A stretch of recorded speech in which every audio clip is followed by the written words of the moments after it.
Bom dia, boa tarde, boa noite. Olha só quem voltou, sou eu, professor Otto, e estou aqui com a parte 2 da nossa revisão do nosso querido, maravilhoso e lindo militarzinho. Vamos lá? Na parte 1 a gente parou no exercício 5, então já vamos direto para o nosso exercício 6. Olha lá. A figura mostra um polígono, aquele polígono ali, né? O que é um polígono, pessoal? É uma figura plana formada por segmentinhos, por retinhas, beleza? E ele traz lá aquele polígono ali, o A, B, C, D, E, F, G, H, I, J, desenhado em uma malha quadriculada com 25 quadradinhos iguais e de lado de cada um deles corresponde a uma unidade de medida de comprimento. Então o lado vale umzinho, uma medidinha de comprimento, umzinho. Triplicando-se as medidas dos lados desse polígono, o perímetro do novo polígono ficará igual ao do polígono original multiplicado por. Então vamos lá. Primeira coisa, o que significa triplicando, pessoal? Vai aparecer na tela, bem legal, olha lá. Ele vai girar quantas vezes?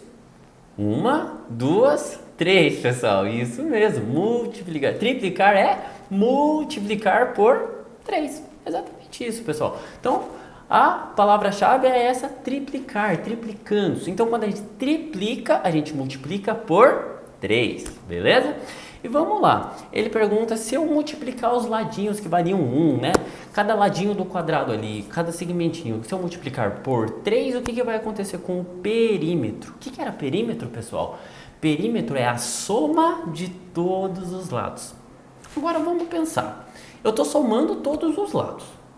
Então, somei lá, ladinho 1, ladinho 2, vou somando todos os lados do meu polígono. O que acontece se eu multiplicar por 3 cada ladinho, né? Porque a gente está triplicando cada lado, né? As medidas dos lados ali. Então, o que acontece se eu multiplicar por 3 cada lado? O que vai acontecer com o perímetro? Ele vai multiplicar por 3 também, pessoal. Exatamente isso, bem tranquilo. Sempre que eu multiplicar, ou seja, que eu triplicar os lados do meu polígono, eu também vou triplicar o meu perímetro, beleza? Então, sempre que eu triplicar o lado, ele também vai triplicar a medida do perímetro, pessoal. Vale para sempre. Então, sempre que eu multiplicar o ladinho do meu polígono por algum valor, ele também vai multiplicar o perímetro, beleza? Então, a resposta ali é a C, né? Ele vai triplicar. Vamos lá. Questão número 7. André esperava receber cerca de 350 mil reais pela venda do seu imóvel. Dinheiro, hein? Ó, bastante dinheiro, hein? Então ele esperava receber 350 mil. Mas se já apareceu esperava, é que alguma coisa deve ter saído errado ali, né, pessoal? Vamos lá. No entanto, devido a uma crise econômica, o preço do seu imóvel desvalorizou entre 1/7 e 1/5 do valor que André esperava receber inicialmente. Qual dos valores a seguir pode representar a desvalorização do imóvel de André? Então ele dá umas alternativas ali e a gente tem que saber qual que está ali no meio, né? O que está representando o quanto que o imóvel, que era 350 mil, desvalorizou. E aqui eu tenho uma super dica para vocês, tá, pessoal? Sempre que aparecer ali, ó, eu tenho um valor total. O valor total era 350 mil. E ele fala que ele desvalorizou 1/7, desvalorizou 1/5. O que eu vou fazer, pessoal? Nada de muito diferente. Eu pego o total e divido. No 1/7, divido por 7. No 1/5, eu divido por 5. Só isso. Então, eu vou pegar o valor total, que é o 350 mil, e dividir por 7 e por 5 para ver o que está acontecendo. Vamos fazer essa conta junto, pessoal? Vamos lá. 350 mil. Divididos por 7. Vamos ver o que vai acontecer. Eu não posso fazer por 3, né? 3 é menor do que 7, então eu vou pegar os dois primeiros números. E agora fica tranquilo, né, pessoal? Que número que eu multiplico por 7 para chegar no 35? O 5, né? 7 vezes 5 eu sei que é 35, dá exatamente. Vou tirar 35 aqui e vai sobrar 0. E agora, a cada 0 que eu tiver que abaixar, coloco um 0 dentro da chave. Abaixei um 0 aqui, 0 na chave. Abaixei um 0 aqui, 0 na chave. Abaixei um 0 aqui, 0 na chave. Último 0 na chave. Beleza? Então, quando ele desvalorizou aquele 350 mil que era o imóvel, desvalorizou 1/7, então ele deu ali 50 mil. Então, de 350 mil foi só para 50, né? Desvalorizou bastante. Agora vamos fazer a mesma conta para o outro. outro, né, ele também fala que ele desvalorizou entre 1/5 ali também. Então, mesma coisa. Total, 350 mil divididos por 5. Já fiz por 7, agora por 5. Mesma coisa. 5 não pode dividir o 3, né? Porque o 3 é menor. Então eu vou pegar os dois primeiros. E aqui, né, a gente sabe, a gente acabou de fazer o contrário, né? Que número que eu multiplico 5 para chegar no 35? O 7, né? É bem o contrário do que a gente acabou de fazer. Coloca menos 35 e 0. E a cada 0 que eu baixar, 0 dentro da chave. Eu vou baixar um 0 aqui, 0 na chave. Outro 0 aqui, 0 na chave. Outro 0 aqui, 0 na chave. Outro 0 aqui, mais um 0 na chave. Aqui faltou espaço para colocar aqui embaixo. Então, lá na chave deu 70 mil. Beleza? Então, quando ele desvalorizou 1/7, 50 mil. Quando ele desvalorizou 1/5, que a gente está vendo ali, 70 mil. E agora, pessoal, para a gente responder, basta a gente ver que valores ali estão entre 50, que é o valor mais baixo, 50 mil, e o valor mais alto, 70 mil. Então, tem que ser um valor que esteja entre 50 e 70. E quem que é? É a B, né, pessoal? 52.700. Porque todas as outras alternativas, elas ou não chegam no 50 ou elas passam dos 70. A é 36.500. Já não, nem chegou, né, nos 50 mil. Aí a partir da C, que é 75.300, ela já passou dos 70. Então eu não quero. Não quero nem as que não chegam, nem as que passam. Eu quero exatamente as que estão entre 50 e 70 mil, que é a minha letrinha B. Vamos para o próximo? Questão 8, pessoal. Em uma fazenda foram colhidas 54 toneladas de soja. O proprietário vai colocá-las em sacas com capacidade de 60 quilos cada uma e transportá-las da fazenda para uma cooperativa. Então ele vai colocar essas 54 toneladas, que é peso pra caramba, é soja pra caramba, em sacas de 60 quilos cada uma, beleza? 60 quilos cada uma. Isso vai ser bem importante pra gente. E vai transportá-las lá para a fazenda, né? Da fazenda para uma cooperativa. Se um caminhão transportar no máximo 120 sacas em cada viagem, qual o número mínimo de viagens da fazenda para a cooperativa que esse caminhão terá que realizar para transportar toda a colheita de soja? Beleza, pessoal? Então aqui a gente vai ter que fazer uma continha e a gente vai ter que ver o quanto que vai ser, qual que é o valor, né? Quantas viagens esse caminhão vai ter que fazer. Beleza? Então o caminhão vai, pega uma quantidade de sacos, volta, leva, volta, pega a quantidade de sacos, vai, leva, volta, pega a quantidade e vai indo. E a gente tem que saber quantas viagens ele vai ter que fazer.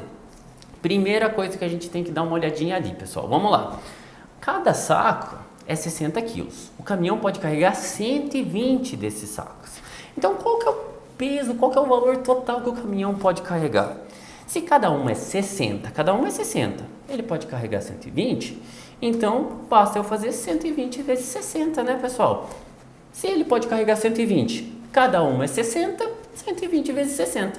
Então, o caminhão por viagem pode carregar 7.200 quilos. E aqui é bem importante pra gente, tá? Então, vamos lá. O caminhão pode carregar 120 no total por viagem. Cada uma dessas sacas vale 60, 120 vezes 60, 7.200. Aqui, pessoal. Então, agora a gente tem que ver, né? Quantos desses 7.200, em que momento, em que viagem que vai chegar nas 54 toneladas. Mas a gente sabe uma coisa de 54 toneladas. 54 toneladas é a mesma coisa que 54 mil quilos, beleza? Então 54 toneladas é a mesma coisa que 54 mil quilos. E aqui a gente botou o exercício, né, pessoal? Porque, ó, se na primeira viagem lá o caminhão encheu o caminhão de sacas, ele carregou 7.200 quilos. Na segunda viagem, ele vai carregar mais 7.200. Então, ele vai carregar 14.400.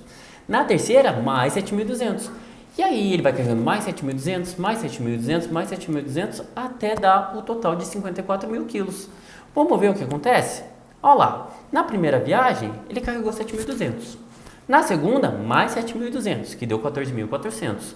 Na terceira, mais 7.200, que deu 21.600. Ainda não chegou. Vamos continuar. Mais uma viagem. Na quarta viagem, mais 7.200, que deu 28.800. Ainda não. Continua. Na quinta viagem, chegamos a 36 mil. Ainda não deu. Mais uma vez o caminhão está andando. Na sexta, mais 7.200, que deu 43.200. Continuamos. Na sétima, mais 7.200, que chegamos a 5.400. Quase, mas ainda não deu. Ele vai precisar fazer uma a mais.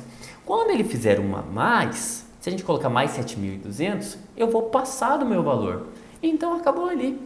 Na oitava viagem, ele nem vai precisar carregar tudo, né? Ele só vai precisar carregar 3.600, que é metade, para fechar os 54.000.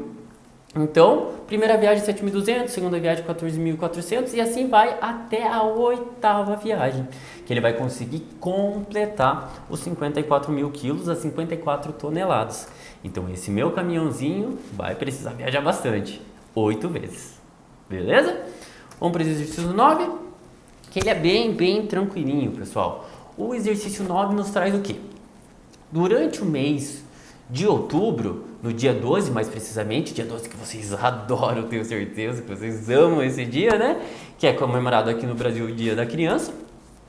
O gráfico de barras abaixo representa a quantidade de brinquedos vendidos numa loja durante o mês de outubro de 2017. Então o gráfico que está ali do ladinho, né? Ele vai nos mostrar quantos brinquedos foram vendidos, beleza? Quantas bonecas, quantos carrinhos, quantos jogos e quantas bolas. A quantidade total de brinquedos vendidos nessa loja no mês de outubro de 2017 foi igual a... Então eu tenho que saber aqui, pessoal, quantos brinquedos foram vendidos no total nessa loja aí. Vamos lá, vamos olhar para o gráfico e ver o que está acontecendo. Tá vendo ali? Vamos olhar para a boneca primeiro. Boneca. O gráfico, né? Aquela barrinha sobe e bate. Ele para num lugar. Aonde que ele para? Ele não está parando ali, pessoal, bem no 40? Olha lá. O gráfico das bonecas, ele para bem na barrinha do 40. Então, eu sei que eles foram vendidas 40 bonecas. Beleza? É só eu ver aonde que o gráfico está parando. Vamos lá para o carrinho. O carrinho sobe e para. Ele para bem aonde? No 50. Então, eu sei que foram vendidos 50 carrinhos. Os jogos é igualzinho das bonecas, né? Olha lá, os jogos ele para exatamente onde a boneca parou também, que é no 40. Então foram vendidos 40 jogos. E as bolas é o maior de todos, né? Foram vendidas mais bolas nessa loja. E ele sobe até bater na casinha dos 60. Então, para eu saber quantos brinquedos foram vendidos nessa loja no dia 12 de outubro, que é o dia favorito de vocês, tenho certeza, o que eu faço? Eu preciso somar o número de bonecas, o número de carrinhos, o número de jogos e o número de bolas.